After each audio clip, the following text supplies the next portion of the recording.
Hello guys, in this video I'm going to show you how you can change the city on Citymapper, but first I wanted to tell you that don't forget to subscribe because at 10,000 subscribers I'm going to show you my YouTube revenue statistics and my growth strategy, how you can make money online.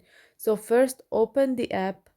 After that, go to the settings, which is at the top of the screen on the left corner, and then you can see that I'm in Bucharest right now, and you can switch the city by clicking on that button, and here you can see the list, and near the city name the exact kilometer, and after that uh, you can type in if you do not want to scroll down.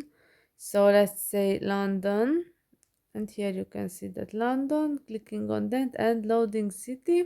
Welcome to London. So right now I switched to London, and you can go back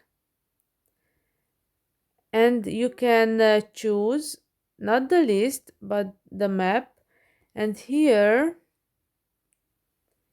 you can see at the map exactly some locations. So let's find, yeah, Bucharest. Click on that and you can switch to Bucharest like this. So I hope this video was helpful for you. If it was, please consider subscribing and see you in the next one. Bye bye.